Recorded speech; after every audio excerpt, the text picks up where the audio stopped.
Yeah. And we're live. All right.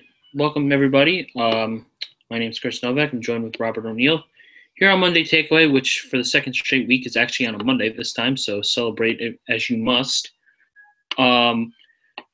This week's going to be, I guess, a little different with how we started since things are kind of slow out of the gate this week for whatever reason. The polls haven't dropped. The Player of the Week awards I should say now. The coaches poll is really bad. Oh, God. Am I going to want to look at this? Xavier stayed put. All right, that's... I guess, whatever. Seton Hall's not in it. Villanova only dropped one spot.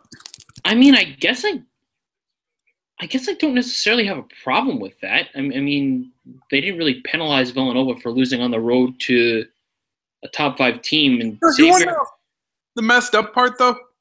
Oh, never mind. I thought that was high-low this week. That's just high-low overall this year. Yeah. Nope, never mind. I guess they kept Xavier put since they lost to Seton Hall yesterday, which, hey, that's totally fair. But is losing to Seton Hall a better loss than losing to Miami? Miami's a very good team. That's true. Miami's a very good team. And then Virginia did beat North Carolina. Whatever. The polls really don't matter. Yeah, the coaches poll is very. Yeah, I'm not really. I guess I'm not too mad. Seton Hall just on the outside looking in at 28th. That's fine. I don't mind Wisconsin getting more love than them right now. Wisconsin certainly very deserving of the votes that they're getting. There's still probably a pretty decent gap between them and Cal, but Wisconsin's one of the hottest teams in the country. I don't have a problem with them being ranked ahead of Seton Hall if it's 26 and 28. Providence got some votes still. A little surprising. I don't want to alienate Friar fans or anything, but they haven't really been deserving of anything lately. So, no, I'm not sure why I'm not sure why the gap between them and Pitt is so big. Pitt absolutely destroyed Duke yesterday. Yeah, but what did Pitt do earlier in the week? I mean, that's fair, but what did Providence do earlier in the week? They lost to Seton Hall. They beat DePaul. Okay. Actually, they lost by 7 to Louisville. That's not bad. No, that's not bad at all. I mean, Providence beat DePaul, and Pittsburgh beat Duke. And but the coaches poll's dumb. Well, yeah, of course the coaches poll's dumb. The coaches poll is probably not even often done by coaches. It's probably done by SIDs. Anyway, we got a lot going on this week. Some conference tournaments are starting, so by the end of the week, we will have teams in the tournament. Which is just terrific. Yeah, kind of sad, Yeah, end of the season blues, but this is the best time of the year. So you take the good and take the bad with it. So by the way, we'll have the coaches poll posts probably done after this broadcast. Obviously a little tied up here with it dropping right as the show starts, as it so often seems to do. So, but usually those things drop like an hour before. So everything is kind of behind right now. So. Why? Okay, never mind. What? Nothing. Mikhail Bodeker got traded to Colorado. Why would that's fine. I mean, he's not going to do it. Interesting. Yeah. Let's see here. Where do we want to start? Well, we had sort of what? Player of the week. Yeah, Player of the Week was Isaiah Whitehead. I don't really have any problems with it at all. I don't either. I don't think he was that good yesterday. He ended up. His efficiency was definitely down yesterday compared to how he played against Providence, but he had blocks though. Yeah, that's what he's been doing a lot lately. Is getting blocks. lot of block shots. Was 9 of 10 from the free throw line, so he made it count when he had his chances. Which, and I don't think maybe Chris Jenkins, but I don't think I can name someone that's like, oh, I feel like he got screwed in favor of Isaiah Whitehead. So no, yeah, I think Whitehead won by probably a comfortable margin. Yeah. No one really outperformed anybody or was really shining this week. It was kind of I don't really want to say pedestrian week for the conference, but in terms of individual performances, I mean, Ben Bentel had one. Yeah, Bentel had a very good performance. He had 2 pretty good performances actually, but this was definitely, which is kind of weird in a week where we had a top 5 matchup. It was probably Seton Hall's week. Yeah, and I mean, they made the most headway. Little power ranking preview for you. I believe they're going to be up to number 2. They very well could be from what I looked at on the ballot. So those should be out soon. Yep. There will also be a new number 1. So whole bunch going on. Henry Ellenson winning Freshman of the Week kind of surprised me. I thought it was Sumner this week. Yeah, that was a little bit of a surprise to me too. But Ellenson now joins Jakar Sampson as previous 7-time winners of the Big East Freshman of the Week award. If he wins it again, he'll tie Notre Dame's Troy Murphy for 3rd most in conference history with 8. Yes. It would be trailing Allen Iverson, who had 9, and Carmelo Anthony, who had 10. Pretty good company to be in. Those guys are good. Yeah. Even Troy Murphy is pretty good too, so it's pretty good company to be in. Troy Murphy had a serviceable NBA career, didn't he? Yeah, I'm pretty sure he did. So that's some. Yeah, he played for 11 years. Yeah, so that's some pretty good company to be in. Yeah, why not?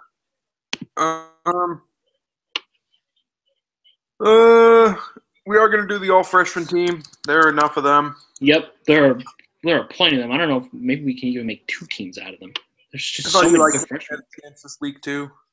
I thought Eli Kane had a chance this week too for Freshman of the Week. Yeah, he performed very well this week. I thought he had kind of an outside shot. He made the honor roll, which wasn't surprising at all. But yeah. What else? I guess we'll just dive right into last week here. Yeah, we can dive right in. I do want to.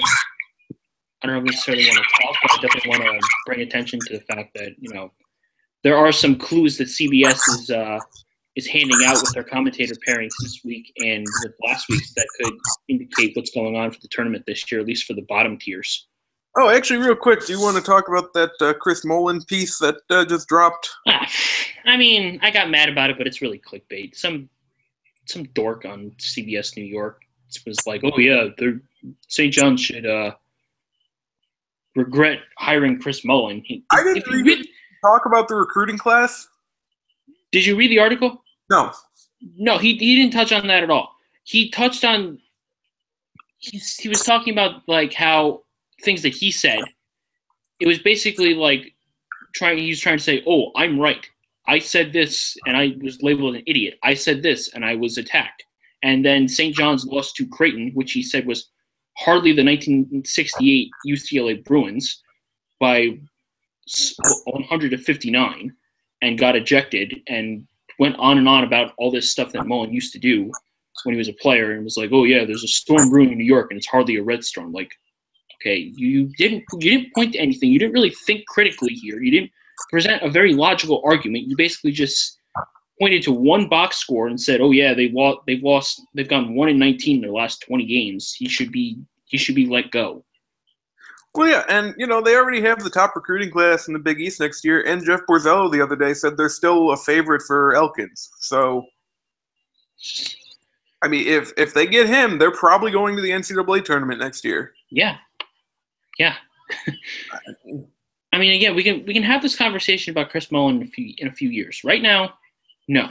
He lost at least 7 or 8 players from last year's team, including the entire starting lineup. I mean, we could have a conversation about John Thompson. It's not worth it. No.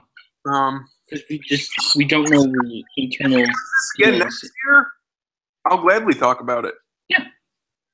Because then that's 3 out of 4 years in the revamped Big East Conference that they've underachieved, and then that's almost 10 years that they haven't made it past the second weekend. So, also, I did see some Chris Mack might leave Xavier talk heating up among the national types, and I'm not doing it this year. We're not doing that this year. We're not doing that this year. We're just not doing it. It's not happening. Which also I said after Georgetown lost to Utah that maybe John Thompson's seat should heat up a little bit, and I got killed for that. So, and now all of a sudden, everyone wants to say it. Of course. Anyway, last week we didn't have games till Wednesday, which was kind of strange. It was kind of strange how they scheduled it this week, but pretty big game Wednesday night. Yeah, there was a pretty big game. Xavier played Villanova on Fox Sports 1.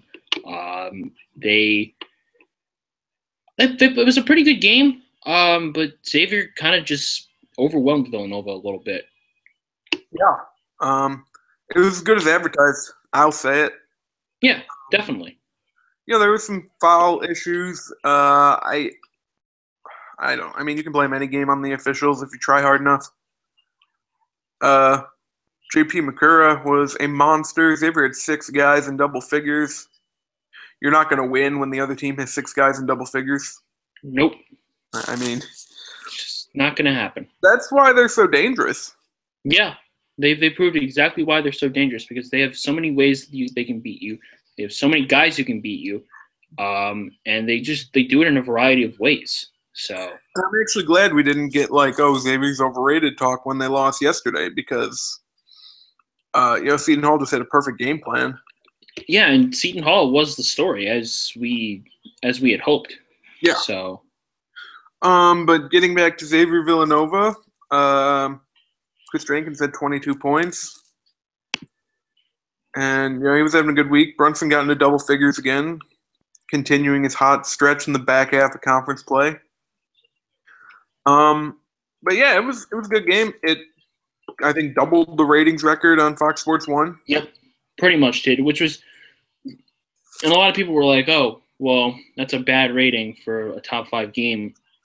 For Fox Sports 1, it's a very, very solid rating. It outpaced the heck out of ESPN2 games that were on last week, and that usually is a very good number for any ESPN2 game. So you kind of have to put it in perspective. Sure, of course you could argue that, a top 5 game should probably draw more than 538,000 viewers, but for them it's a step in the right direction. So I mean, people get too hung up on ratings sometimes. Okay, the ratings aren't great, but the Big East is going to be on Fox Sports 1 for the remainder of their contract unless the network shuts down or something. So, which the contract. Have our opinions on that, but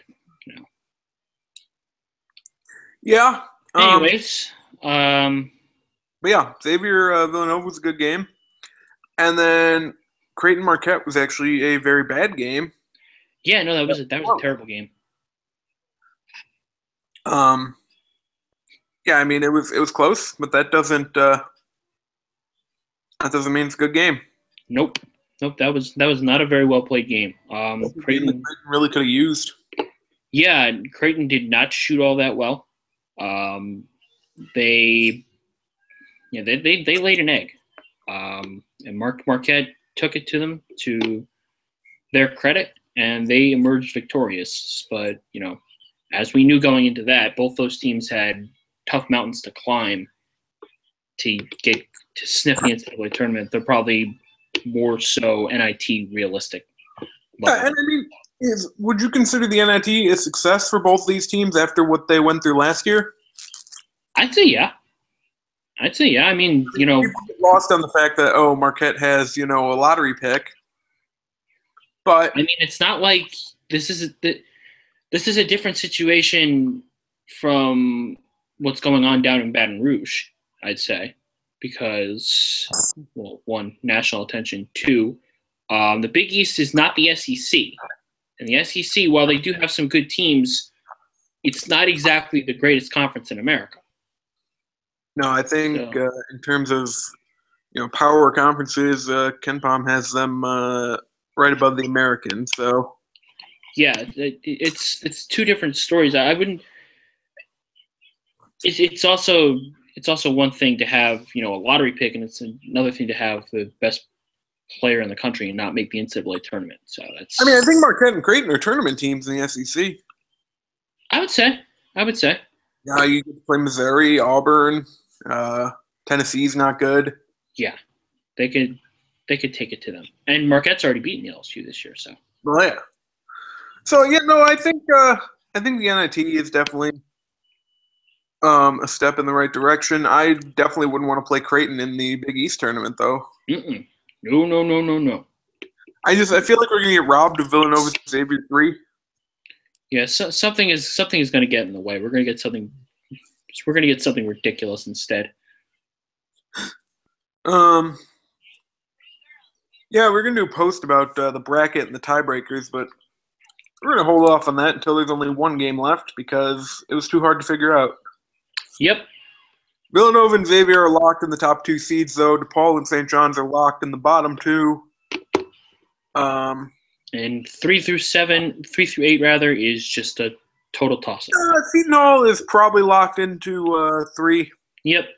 And then 4 through 8 are separated by a game. Yep. So fun week of action coming. Yeah, that's important because 2 of those teams in the 4 through 8 are going to be playing Wednesday night. Yep. So yeah, I will say if Georgetown gets that'd be the 7, and they play St. John's and they lose, then maybe you could talk about John Thompson. Yeah. St. John's winning the Big East tournament, though, so don't worry about it. They're going to win and get in as a 15. Yeah, or 16 in a playing game. There it is. Then Thursday happened. I did not actually get to watch Providence Seton Hall except the very end. And then I turned on, I saw the score. I'm like, oh, that didn't seem to go well. No, yeah. Seton Hall beat the crap out of Providence for a while. Providence kind of lurked back into it, but Seton Hall separated themselves again. So, like I mentioned, this was definitely Seton Hall's week. Providence is still slipping a little bit here, which isn't great for a team that was once pretty highly ranked and with a high C possibility. Now they're playing their way near the bubble. So, is Chris Dunn okay? He hasn't been healthy. I'm starting to worry about him. I mean, he had the flu for 2 weeks in December. Now he's got something going on again. Sometimes you get sick. No, I know. No, I don't get why. Well, he ended up playing Saturday, but he's on the bench, looking like he's going to throw up, and he's sitting next to people. Mm-hmm. Is that going to get the whole team sick? No, he probably took antibiotics or something. So that's true. He probably just wanted to be out there with his team. And I saw this was a question that we got, and I'm interested to hear your opinion about if maybe Providence just shut him down this week and get him healthy for the Big East tournament and the NCAA tournament. That's tough. We can get to it. Yeah, I would say that's tough given their position right now. If they were in Seton Hall's position, or if they were just doing what they've been doing all season, I'd say, yeah, shut them down. But these are some important games coming up, so. Yeah, I mean, they could still get a 4. Yeah. So. And then DePaul and St. John's, that game actually went a little bit differently than I thought it was going to. In that DePaul kind of ran him out of the gym. I know the final score, it was within single digits, but that was because St. John's went on a 10-0 run in the last 2 minutes. Mm-hmm. DePaul actually had a better week than people realize because they did lose by 20 to Providence. But kind of pointed out, they did not play poorly in that game. No, they didn't. They just weren't good defensively, which yes, that definitely goes into it. But they were shooting the ball well. Yeah. But defensively, there were a lot of woes. Yeah, and DePaul picked up their 3rd conference win.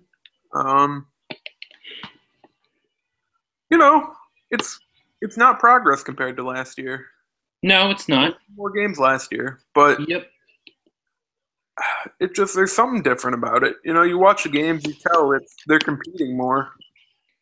Yeah, they definitely are. You would like to see results. It's just DePaul is what they are right now. You just have to hope things get better in the future. Yeah, I mean it's not like how St. John's probably next year they're looking at maybe hovering around 500 as the worst case scenario. DePaul is, I mean, you got Eli Kane. He's a nice player, but it's kind of rough. Yeah, it definitely is. But they've got some decent recruits coming in next year. So Yes. we'll see how it plays. We'll see how it plays out in 2016 for them. Let's see, Friday there were no games, but Providence got a recruit. Yep, they did. After the week before, they thought they got him, and then this week it actually happened, which is good. 2017 big man. I think the thought is starting to be that maybe Ben Bentel won't be there after next year. And I mean, really, if he has another year like this, it's hard to disagree. Pretty much. So that was big, 4-star. Big East actually, in terms of 2017 recruiting, they got a few 4-stars coming in already. I know Creighton's got 2 of them. Yep. So, setting the table early. Saturday, Villanova Marquette was actually an interesting game. Oh, no, actually, maybe we should start with Butler Georgetown. Sure. I turned it off with, 2 minutes to go to switch to Villanova Marquette.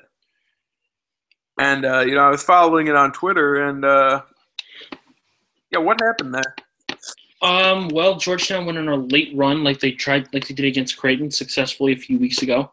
And they almost caught Butler by surprise. Butler was just kind of playing a little lackadaisical. Georgetown was able to make some big shots near the end, send the game to overtime, but in the end, the Bulldogs did come away with a victory over the Hoyas to keep their NCAA tournament hopes alive. And, at this point, a win's a win. You have to just – all they really care about is the results. I'm sure no one in the committee is going to be like, oh, well, they played Georgetown close. They won the game, but they could have lost. They're not a tournament team. No, the committee doesn't go game by game. They look at overall Exactly. I know Chris Holtman was mad after the game about people on Twitter. Well, that's just how Twitter is. So. Yeah. But yeah, a win's a win. Kind of the story of Villanova too. It wasn't pretty, but they got it done by 10 points in a full house in Milwaukee. Not a fuller house, just a full house. Just a full house. Yeah, Chris Jenkins, I think, has had like 5 straight games where he scored at least 19, which bodes well for Villanova. Yeah, I remember when he was kind of one-dimensional and wasn't really adding much. Seems like a long time ago. He's actually gotten to double digits this year in every game except for 1, 2, 3, 4, 5, 6, 7, 8, 9. So majority of his games, he's been in double figures. Yeah, so he's definitely showing some growth here in his junior season. And I mean, depending on what you think about Daniel Ochefu in terms of the offense, Jenkins might be their 3rd option on offense after Hart and Arcidiacono. He could very well be. I would definitely say that that's ringing true, at least of late, especially in the stretch that he's in right now. And then our other game on Saturday was DePaul and Providence, which we touched on earlier. Chris Dunn was sick, but he played. He didn't play particularly well. No, but that'll happen. Providence's 2nd, 3rd, 4th options were all contributing, and that's kind of what they need to have happen because it can't just be Dunn and Bentel. They're not going to win many games doing that. Second option. Okay, you know what I mean though. You know what I mean though. The supporting cast, not just Dunn and Bentel, the lead roles. Bentel with 28 on 15 shots. That is efficient. Yeah, he was mighty efficient. Yeah, that was Saturday. So Sunday we had Seton Hall beating the crap out of Xavier. That game wasn't close from the start. They led wire to wire. Yeah, Seton Hall started with an 8-0 run, and let me just use this as a call to action to Seton Hall. Why not make the Glory Days uniforms your regular uniforms? You're 4-0 this year, and you've beaten Xavier and Wichita with them, and they're awesome. It's sort of like how the LA Kings switched their jerseys to all black after they started wearing those in the playoffs as alternates. Exactly. I do wonder if they would have opened the top part of the Rock yesterday, how many people they would have had in there, because I know they sold out the bottom part. Yeah. I mean, they're playing a risk, obviously, with that, because, New Jersey fan bases are kind of non-existent. Surprised DePaul doesn't tarp the top of the horizon. They probably should. Never anyone up there. The 2 games I went to, I mean, they fill the lower tank pretty well, but there's never anyone up top. Yep. Anyway, yeah, Xavier was trailing for most of the game. Chris Mack was not happy with his dry erase board. Nope. He went all Hulk smash on it. I don't know if he was mad at the dry erase board or his team. Can kind of leave it open for interpretation. It was senior day at Seton Hall. They only have Derek Gordon, who has been the second best transfer in the conference this year. No doubt. And he had a serviceable. He had 8 points, 6 rebounds, and especially after how Seton Hall played last Sunday, they needed this. Yep, exactly. And plus, it's not just playing well on offense; he does very, very well on defense too. So, Seton Hall. We'll look at brackets in a minute, but I have to assume this gets them to the safely in territory. Yeah, I saw yesterday, or it was the day before. They were in an 8-9 matchup against Syracuse, with the 1 seed being Kansas. And, I do think if Seton Hall ends up playing at Barclays Center the first weekend, I would put them in the Sweet 16. Oh, yeah. Speaking with USA Today had them playing Monmouth in Spokane as a 6-11 game. Ew. Honestly, if I'm the 1 seed, I don't want to see Seton Hall as an 8. I sure as hell don't either. You saw what they did to Xavier. They played Villanova tight the 1 game. Yeah. They've beaten Wichita. Yeah, I definitely would not want to be seeing Seton Hall. Just like I wouldn't want to be seeing Wisconsin in the NCAA tournament, and I sure as hell wouldn't want to see Wisconsin if I were Oregon. So I'm hoping that the Wisconsin flops a little bit, and if I'm Oregon at least. But then again, if Oregon winds up as a 3 and Wisconsin plays as an 11 in a playing game, that's a disastrous situation for them again. So, yeah. Anyways. Yeah. And then the Creighton St. John's game happened. Not much to really say there. No, Creighton kind of shot the lights out and became one of 2 teams to score 100 points in 4 regulation games this year, with Indiana being the other. Yep. Well, and Oakland, but we only count big conferences. Yeah. I don't have time to go through 31 conferences. I don't blame you. Jeffrey Grizzell, nice senior day, double-double, 22 and 11. That's nice for him. Yep. I do have to wonder if he'll get any NBA look because he's 7 feet tall. He can score. So that'll be interesting to watch. Like you said earlier, Chris Mullin got ejected. He did. Okay, really so show a ton of emotion on the sideline. Did we get the AP poll? Is that what you're about to? Well, I'm looking. Fox 5 New York tweeted about it. Well, at least the top 2. Number 1 is Kansas. That's not surprising. Number 2 is Michigan State. Okay. Intriguing. Yeah. Sure, I guess. I guess. I don't know anything else besides that, but that's interesting. Anyways, as you were saying about Chris Mullin. Yeah, I mean, you don't actually usually see him show this much emotion, so that was interesting too. Yeah, he definitely got a little fired up about something. So he showed emotion, but like we said, St. John's kind of got blitzed, and that's going to happen. So not much to really add besides there. Creighton played a very good game. So, and they're in the same going into this week. They're in the same spot as they have been for the past few weeks. So yeah, not much really to add there. No. What do you want to talk about next? I suppose we can talk about what's going to happen this week. We can go right to this week. It's a pretty important week.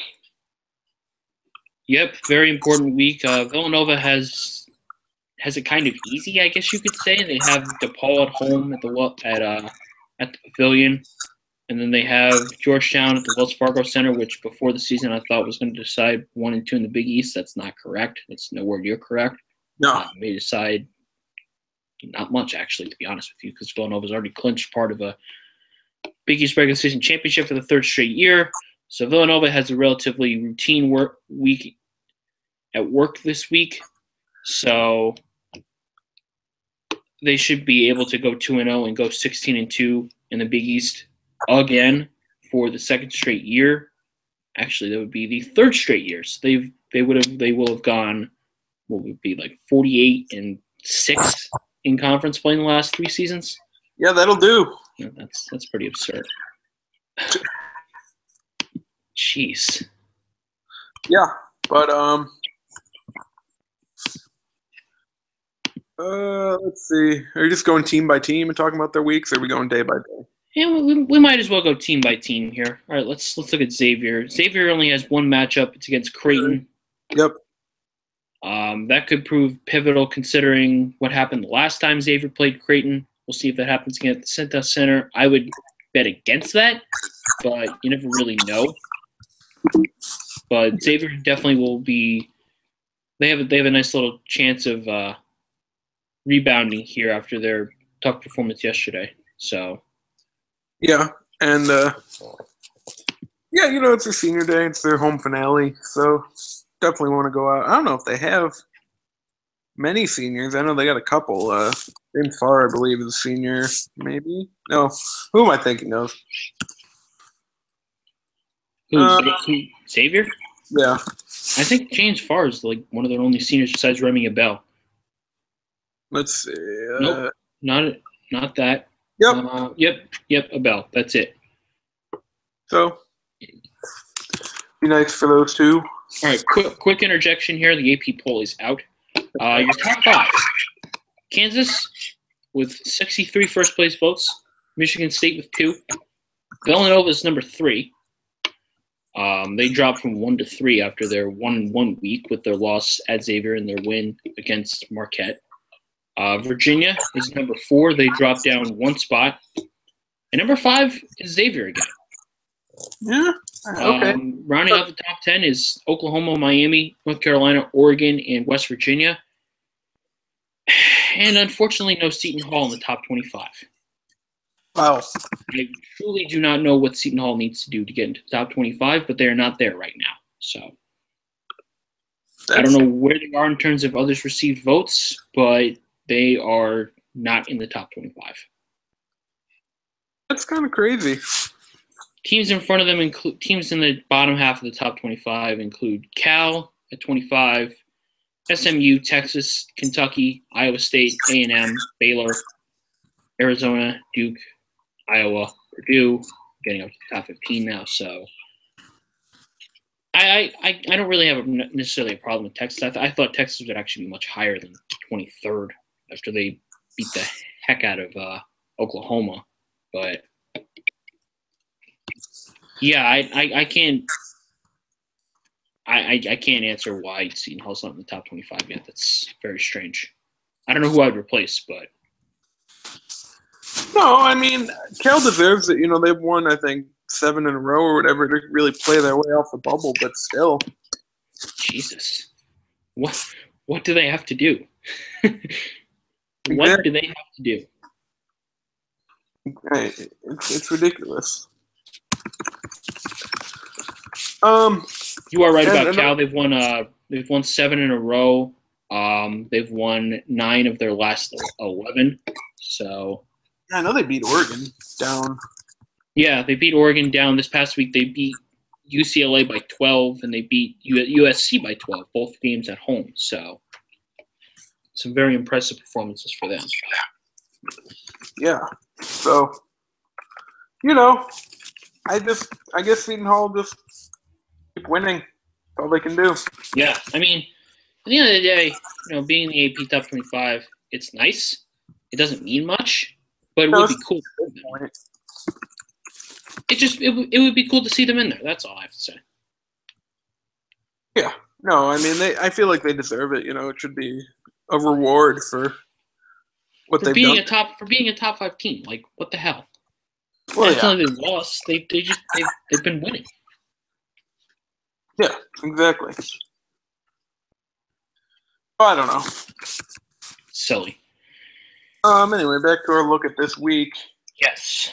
Next up is Seton Hall, who we just discussed at length a little bit. The Pirates have wrong schedule. I know they play Butler at Hinkle, and they go to DePaul. Yep, they have a pivotal game against Butler. For Butler, at least. For Seton Hall, they're probably safely in now, barring a too. But yeah, they have. I wouldn't. I mean, right now, DePaul's not projected. I mean, not DePaul. Seton Hall is not projected to win that game against Butler. Butler has a 61% chance of winning via KenPom. It's only supposed to be a 2-point game, so they're giving Seton Hall a lot of credit. They just think probably Butler's home court advantage plus their offensive efficiency is going to give them a win. I wouldn't be surprised if that happened. Butler's kind of playing for their postseason lives, and I wouldn't be surprised if they won out to finish the season in their final 3 games. So, they beat Georgetown on Saturday. Wouldn't be surprised if they beat Seton Hall. Wouldn't be surprised if they beat Marquette. Both games are at Hinkle, where Butler has done quite well for themselves this year. They only have 3 losses at home, one to a Providence team that looked a lot better in the beginning of the season than Villanova, than Xavier. Nothing really out of the ordinary. Normally at home, they take care of business, and they take care of business by winning almost by double digits almost each time. So, yeah, their closest home victory this season. I don't even. They don't even have that many close. They don't have many close home victories this season. They obviously had the big game against the Citadel. They won by 16 over SIU Edwardsville, 14 over Indiana State, 27 over VMI, 8 points by Tennessee, which might be the closest that I'm seeing. 36 over Southern Utah, 28. Actually, no, that actually 38 over IUPUI. 92 minus 54 is 38, right? Losing my math skills here. Let me see. Got a calculator. I was never good at math. Everybody. Well, that's part of the reason. 38 points. Yeah. And they won by 20 over St. John's. They won by 14 over DePaul, 11 over Georgetown. Lost by 7. They won by 13. Yeah, their closest home victory this year was by 8 points. So there's definitely something to be said about their home court advantage. And when they win at home, they win by a lot. Yeah. Yeah. And, I think Butler does deserve some credit with how they started conference play. Yeah, I mean, they were given a gauntlet. So what can you do? Yeah, and I mean, to finish 500, which is likely, I mean, they should probably at least split the last 2 games. Yeah, I mean, if they go 10-8 with a 21-9 record and then win like a Big East tournament game, and then 22-10, yeah, that's pretty good. Yeah. Yeah. All right, let's just keep going right down the line here. Yep. After Seton Hall would be Creighton, who plays Well, they play Xavier at the end of the week, but before that they head to Providence, yeah. which isn't all that daunting considering that teams have been able to beat Providence in Friartown this year. Yeah. Creighton's not projected to win that game, but I could see it happening. I could see it happening, especially if Chris Dunn is unhealthy, and especially if Mo Watson goes off like he is prone to doing sometimes. I could see it. Yeah, That game is not a lock for Providence by any means. And remember the first game, which might have been the worst game we've seen this year in conference play. Chris Dunn bricked in a game winner. And remember this as well.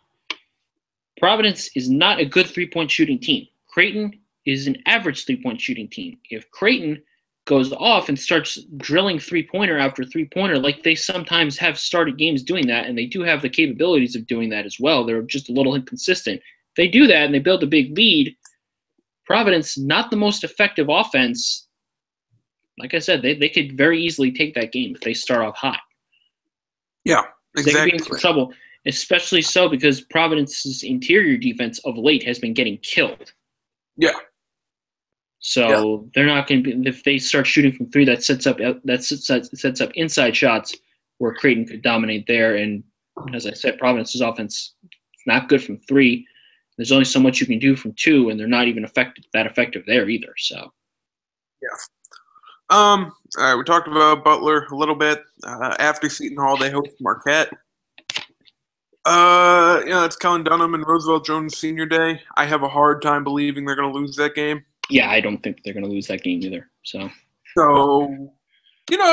at worst, if you split against Seton Hall and Marquette, you're 20-10, 9-9 in conference, win a couple Big East tournament games. The bubble's weak. For who? For Butler. Oh, yeah. So, it's Providence. We talked how they play Creighton. They will also play St. John's on Saturday. Should be a win. So I guess Wednesday is Providence's senior night, but I don't think they have. They're honoring Lumumba and Chris Dunn. I think it was Kevin McNamara who said that. Yeah, I think the thought is that Chris Dunn probably won't be back. Yeah. I think that it would be a shocking upset if he was. It kind of was a shocking upset last year. I don't know about that. I mean, he was a lottery pick last year. A very low lottery pick. This year he's a high lottery pick. Yeah, but if you're an NBA player, would you rather go top 5 to a team like Philadelphia, or would you rather go in like the middle to, say, Houston or Dallas? I don't know, because the middle kind of sucks sometimes. It sucks being in mediocrity. I'd rather be terrible than be mediocre. Or would you rather go to, the Spurs or something? Like Kyle Anderson? Yeah. Or, of course they got. Kind of be like Kevin Looney and be a really good player and fall to the Warriors. So, Tim LaCrasse basically brought up a good point. In terms of the AP believes Seton Hall is the 25th best team in terms of the tournament because there's no SMU or Louisville. So, okay, so I mean, it's essentially, essentially they are a top 25 team, I should say, not a top 5 team. All right, so Georgetown. Oh no, we talked about Providence. Georgetown. They have 2 road games this week, which not really how you want to finish your season, but they could use a couple wins. Yes, they could. They're probably not going to win at Villanova, so they might want to get a win at Marquette. Otherwise, they're going to be 14-17 going into the Big East tournament and playing on Wednesday night. And yeah, I think I feel most bad for Devontae Smith-Rivera. Yeah, pretty much. And I don't think I anticipated losing Bradley Hayes being this big for them. I know he was good, but this kind of shows how good he's been. And, another big problem with Georgetown, and I don't know if you want to blame this on John Thompson. Maybe you can. Go look at the fouls committed over 40 minutes in the Big East. Georgetown has 4 players in the top 6, Ugh. including Jesse Govan at a staggering 7, which, for reference, Joshua Smith last year was at 6.79. So, and Joshua Smith fouled more than any player I'd ever seen. Seriously, though. Prior to that, I mean, honestly, if you go back, Georgetown has guys in the top 5 every year, so I don't know who you want to necessarily blame for that. If that's a John Thompson thing, or if that's just the cost of getting good big men. Yeah, it could be that. A lot of people target him, so. But that's part of their problem. They got guys falling out left and right. Yep. So Georgetown needs a couple wins. Moving right on down to Marquette, who plays Georgetown. They do. I think Marquette's their auto bidder bust at this point. Yeah, they pretty much are. I feel like if they stack themselves a little better on the non-conference, they might be in a better position. Though I will say that win over Wisconsin certainly looks a lot better than it did 2 months ago. Not that it's going to help them, but what does their non-conference look like next year? Right now, let's see. I think they're in. Are they in Maui next year? Or are they in Maui in 2017? White and Blue Review has these compilations, which are fantastic. Yes. They are at the 2K Sports Classic next year with SMU, Pitt, and Michigan. So that's better than what they did this year. Yes. Much better. They'll probably maybe get a Gavitt game. And they got Wisconsin for sure. Yes. So, and then they're in Maui in 2017.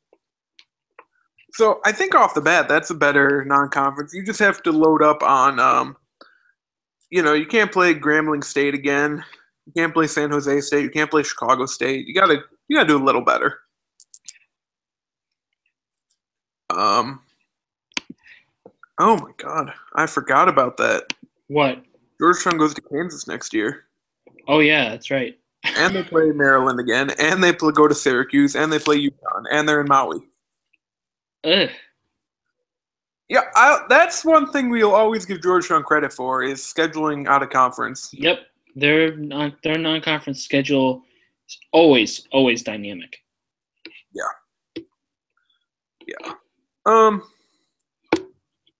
So that's Marquette. They're a little bit better next year in the non-conference. That'll help them. DePaul goes to Villanova and then hosts Seton Hall. Tough to see a victory in any one of those. You just have to hope that some things go well for them and just that they finish strong. Yep. You keep looking for the development of Eli Kane and go from there. Exactly.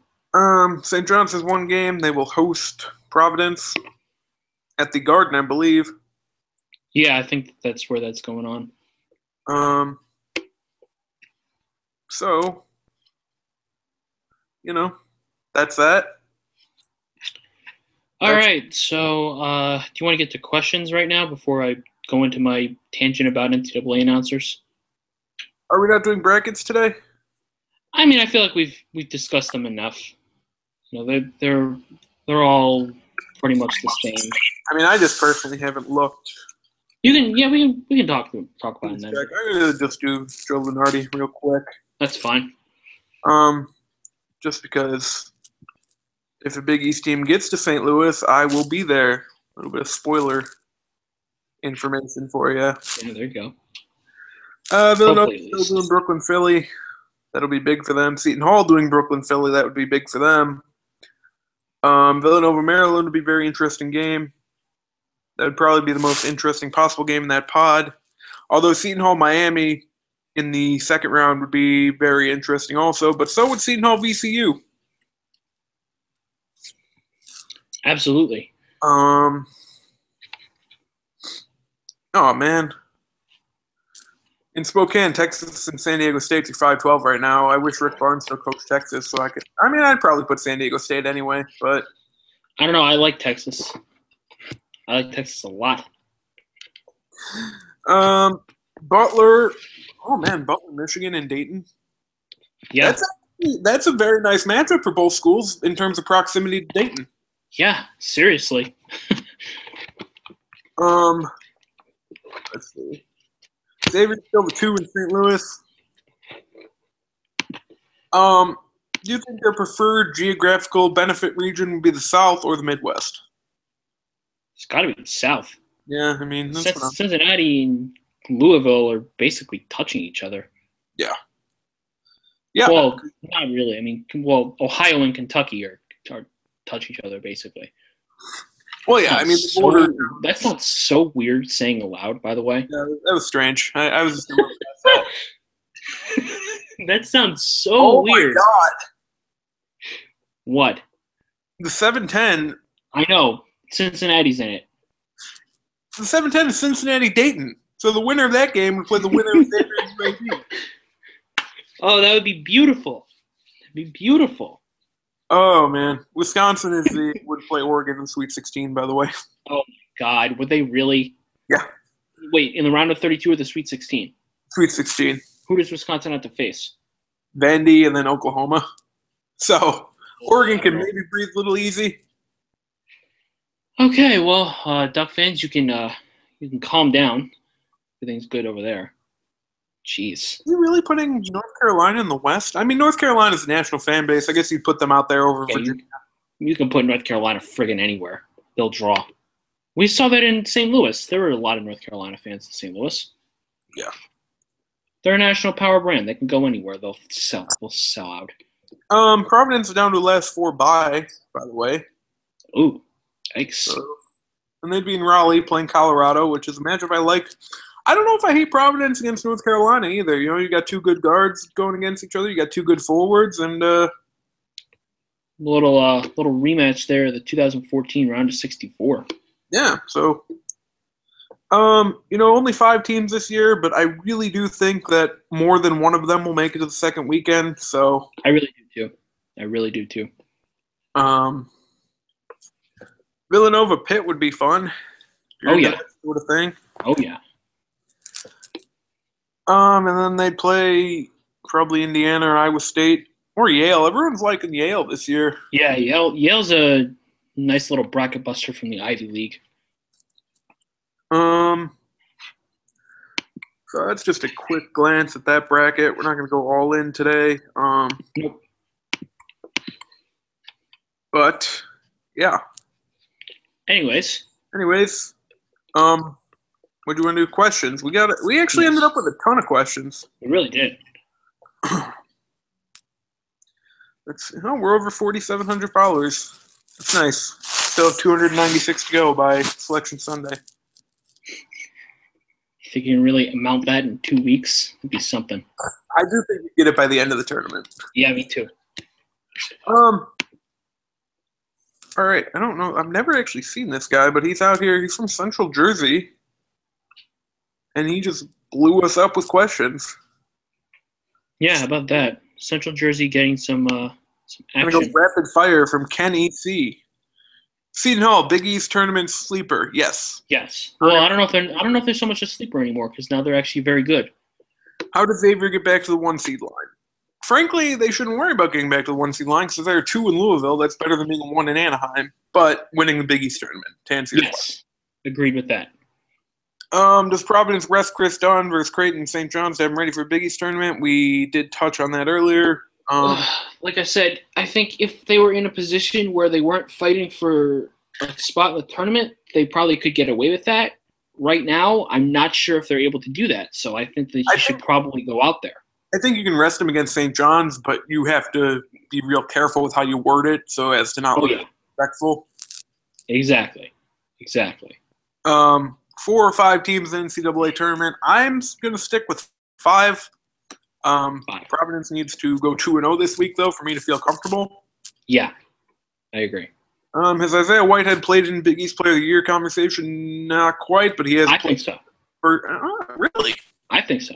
I don't think it's going to be enough, but I certainly think that, he's doing enough of a conversation. If I had to – he's been playing well all year, and I don't want to make this comparison too heavily, But if I had to make kind of a comparison, it's sort of like Cespedes with the Mets. Yeah. As in he's made a late charge that I Yeah. don't think is going to be enough. I think that, Bentel, Dunn. The thing about Bentel and Dunn, though, is they could end up splitting votes from each other. They could. Josh Hart certainly has done himself enough to garner some votes. I think that's it, though. I don't think anyone else is really in that conversation. I think it's pretty much just Dunn, Bentel, Josh Hart, and late charge with Isaiah Whitehead. That's it. Yeah. Well, remember, the real player of the year has to split it with the Villanova best player. That's how the award works. Of course. Alex Sindelar, Chicago or New York style pizza. Interestingly enough, people in Chicago don't eat deep dish regularly because you would die. Yes, that's correct. So I'm going to change this question to Chicago thin crust or New York thin crust. Now, Chicago thin crust, not many people talk about. It's very good. If I just want a slice, it's probably New York. But, if I'm having, pizza for dinner, you're not going to have a slice for dinner. A slice is more of a lunch food. For dinner, probably Chicago. That's fair. I very much enjoy Chicago thin crust pizza, as you know. Yeah. It's quite good. Like you said, no one really talks about it, but oh, actually, stuffed is better than deep dish too. Giordano's is better than all the other places. Yes. I don't think actually I've had pizza in New York. Oh yeah, no, I went to Keste, but that's not New York style pizza. I mean, it's New York Neapolitan style pizza. Okay, I haven't gone and gotten a slice or whatever. Exactly. But you still have very good pizza. I've only been to New York twice. That's correct. Alex will be in New York for the tournament. He will be. Kevin Willard now in the Big East Coach of the Year conversation. He's in the conversation, but the National Coach of the Year is in his conference, so yeah, it's hard. Exactly. Can I break a clipboard with my bare hands? Absolutely not. Maybe. I don't know. I never tried. Bigger impact on Xavier: Nova win or Seton Hall loss? Seton Hall loss. Yeah, I mean losing always has a bigger impact on you than winning. I think that if Xavier beats Seton Hall, I think that their Villanova win would have given them the spot on the one line, which it did. So, and it would have kind of asserted themselves a little bit more, even though obviously Villanova beat Seton Hall twice this year as well. But well, I mean, look, we know that the committee, regardless, loves RPI. Yeah, exactly. And Xavier's still in the top, 10 in RPI. So, Are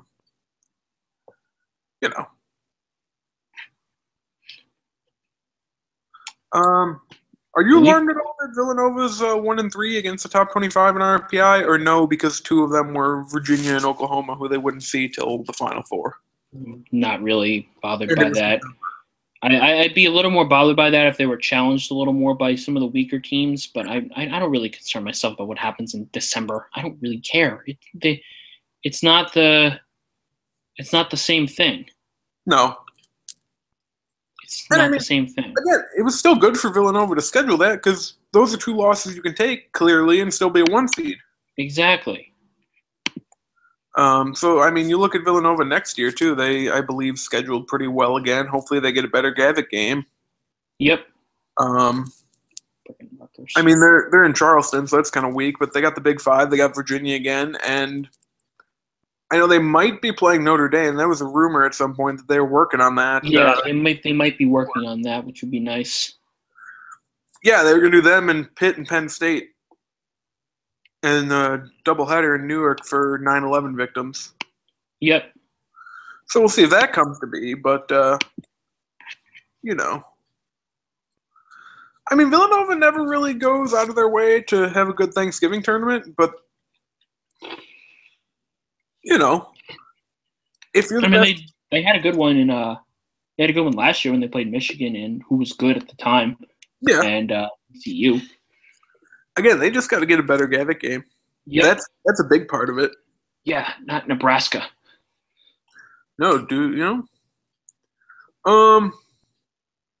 that's it for questions, I believe. Yep.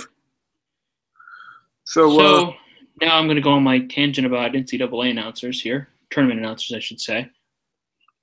So if you don't mind just sitting back here. So, ladies and gentlemen, as we brought to everyone's attention a few weeks ago, Marv Albert is no longer doing NCAA tournament games. That's who it was, because I saw Richard Deitch was doing a mailbag, and I was going to be like, oh, who do you think is going to be replacing? But I couldn't remember who it was that dropped out.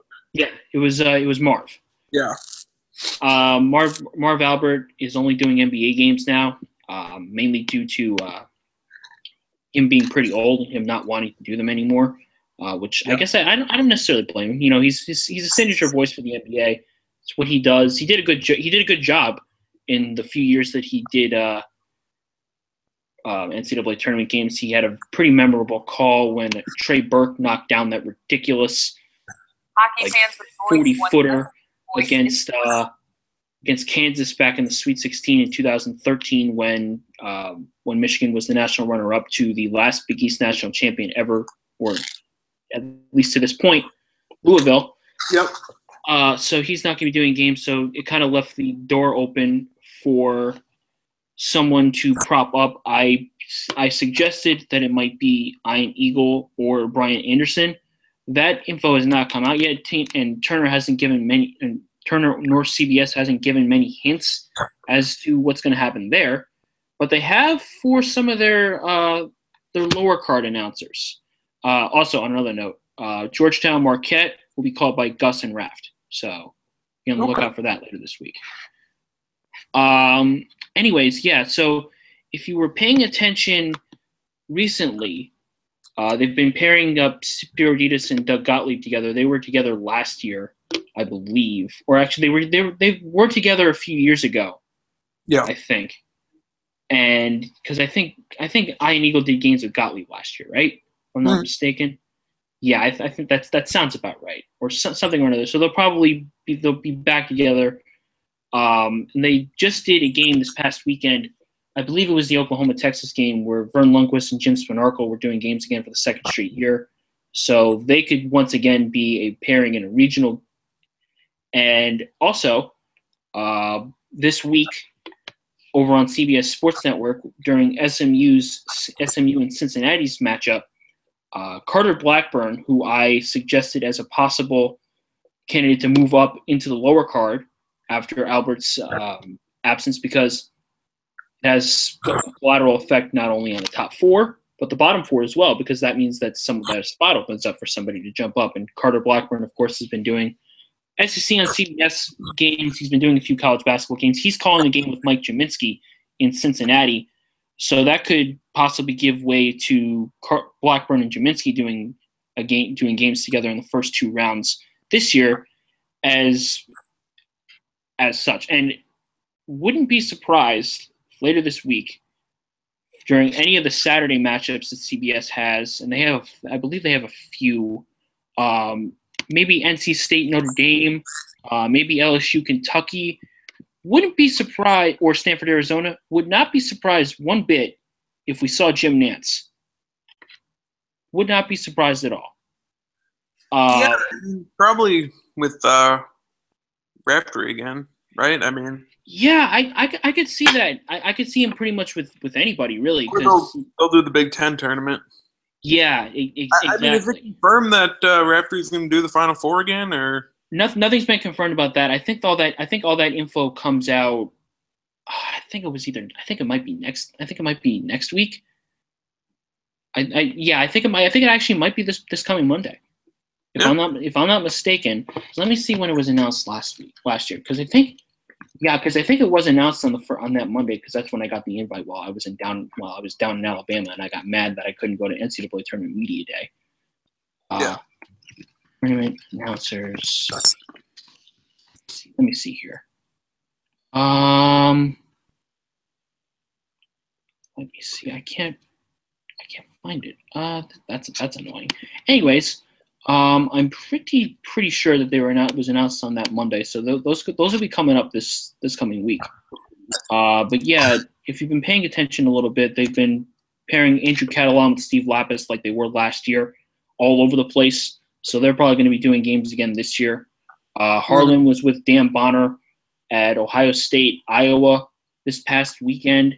That could be another crew again. They'll probably throw Reggie Miller in there again, which have your opinions on that.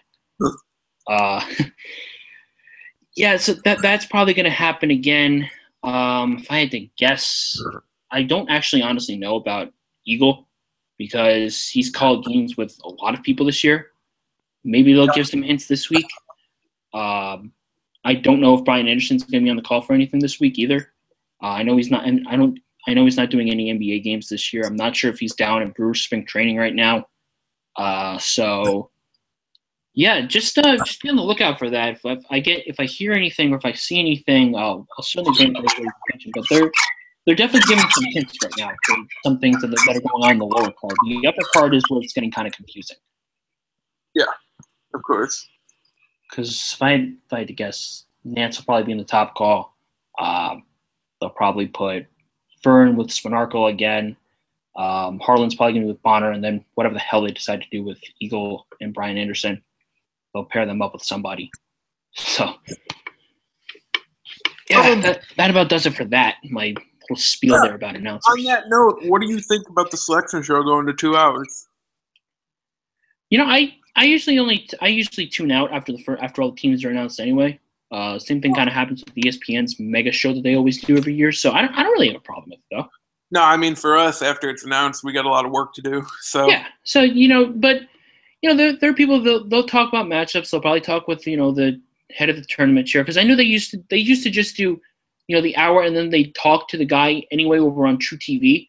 Yeah. So their mindset is probably okay. Let's just have that happen on the main channel this year. So why the hell not? I don't really see a problem with them moving to 2 hours. No, I mean there's nothing you could say about CBS's tournament coverage that they could do better. I mean they own it.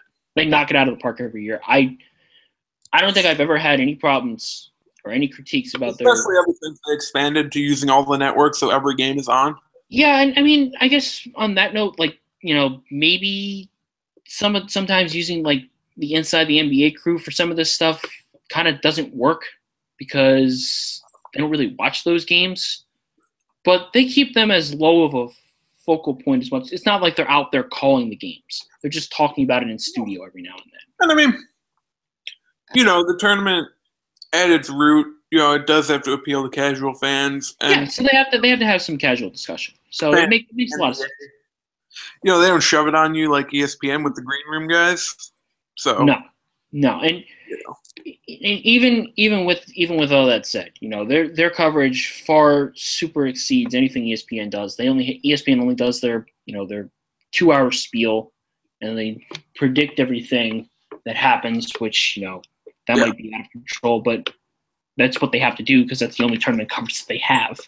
So at least for the men's side, yeah. And ESPN certainly does a great job with the women's tournament as well. But yeah, I don't really have a problem with it moving to 2 hours. Yeah, that's fine with me.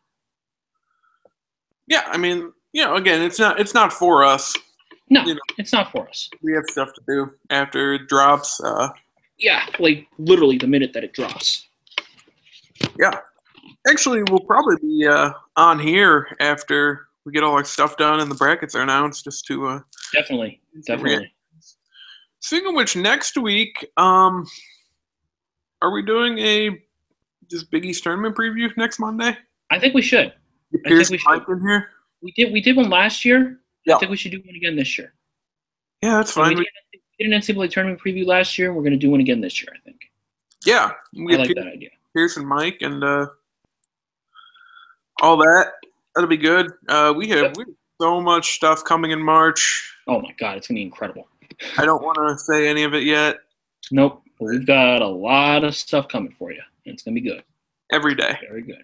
Every day. Just nonstop. So, be ready. Yep. March is tomorrow. Woo. Yeah. I mean, it's hard to believe that it's already March. It is. Feels like the season just started, but we're there. So. Yeah. That'll do it for us, I believe.